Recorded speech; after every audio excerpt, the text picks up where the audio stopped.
IIM UPSC tuitions only in Tirumala IAS institute Chaitanyapuri. Call చేసి ఇప్పుడే join అవ్వండి. కన్నవారి ప్రేమను కాదని కట్టుకున్న ప్రీడితో వెళ్లిపోయింది. తల్లిదండ్రులకు ఇష్టం లేకుండా ప్రేమ పెళ్లి చేసుకుంది. కుమార్తె ప్రేమ పెళ్లిపై కోపంతో ఊగిపోయిన ఆ తండ్రి కత్తి దూశాడు. మాట్లాడుకుందామని పిలిచి కూతురుతో పాటు అల్లుడిపై దాడి చేశాడు. చిత్తూరు జిల్లా కుప్పంలో జరిగింది ఈ దారుణ ఘటన.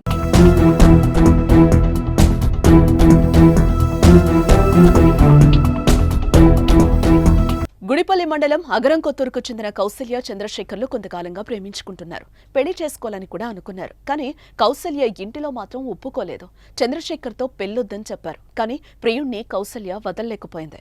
అతడే సర్వస్వం అనుకుని వెళ్లిపోయి ప్రేమ వివాహం చేసుకుంది.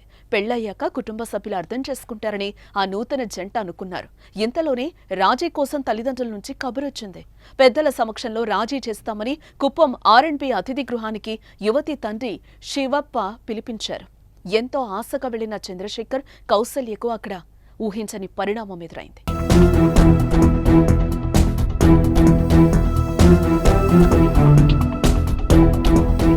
పెద్దల సమక్షంలోనే చర్చలు జరుగుతూ ఉండగా ఆగ్రహానికి గురైన శివప్ప కుమార్తె అల్లుడిపై దాడికి పాల్పడ్డాడు. అడ్డుకునేందుకు వచ్చిన బంధువులపై కత్తితో దాడి చేశాడు. మొత్తం ఈ దాడిలో 4గురికి తీవ్ర గాయాలయ్యాయి. వెంటనే వారిని ఆసుపత్రికి తరలించి చికిత్స అందిస్తున్నారు. వారిలో ఒక పరిస్థితి విషమంగా ఉన్నట్టుగా తెలుస్తోంది. గాయపడిన బాధితులు చంద్రశేఖర్, రమేష్, సీతారామప్పగా గుర్తించారు. వీరిది గుడిపల్లి మండలం అగరం గ్రామంగా తెలుస్తోంది.